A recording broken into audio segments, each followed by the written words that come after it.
spoken. Let's have the Honorable Jackson Kosgei. Thank you, Mr. Speaker. I take this opportunity to support this bill from the onset.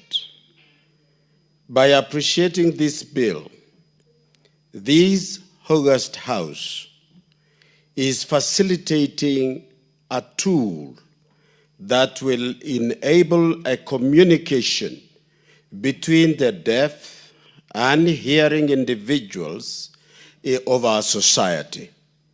This is guaranteed in the Constitution. Mr. Speaker, it is going to help primarily to break down some barriers that has hindered individuals and some citizens in this country from accessing their rights so provided for by our great Constitution.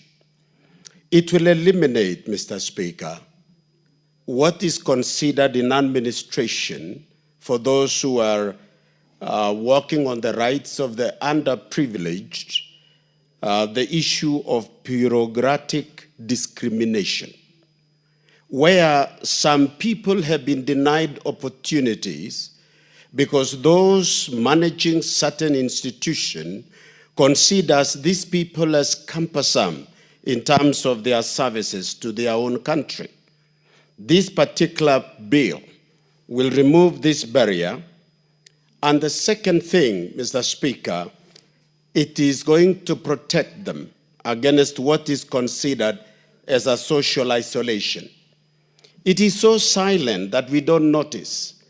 But having been a consumer of disability challenges in my years over the last 65 years, when I catched polio, I have seen that if the law cannot speak clearly to certain rights that affects individuals in the country, people loses their rights.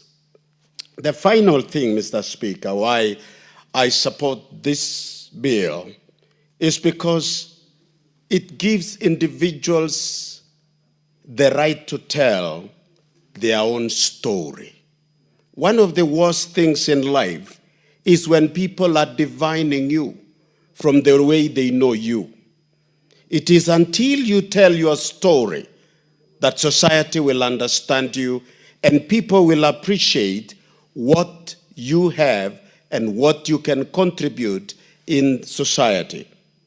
Therefore, this particular bill, Mr. Speaker, will facilitate and build a capacity to our learning institutions like schools, workplaces.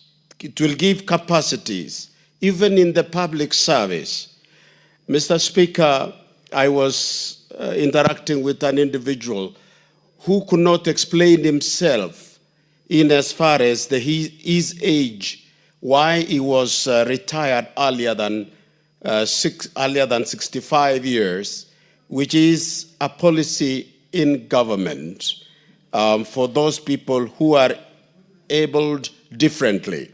But because he could not speak up, he could not tell his own story, his rights were trampled on, and I want to support, Mr. Speaker, we are enabling the citizens of this country to stand for themselves.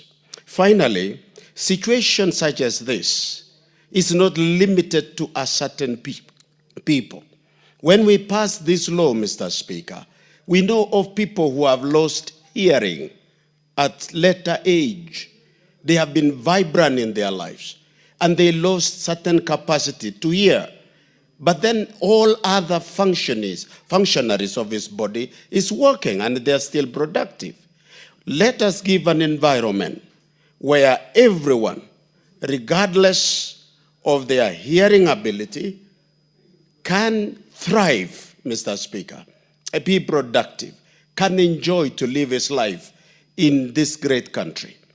I appeal, therefore, to our members and this August House, when the time comes to consider this bill, Notwithstanding, as my colleague have mentioned, amendment on some parts, contextualizing some areas where it appears generic and not reflecting the realities of where we are. We will look at that. But in general, I'm appealing to this august House to consider this bill. With that, I support, Mr. Speaker. The Honorable Emmanuel Wangwe.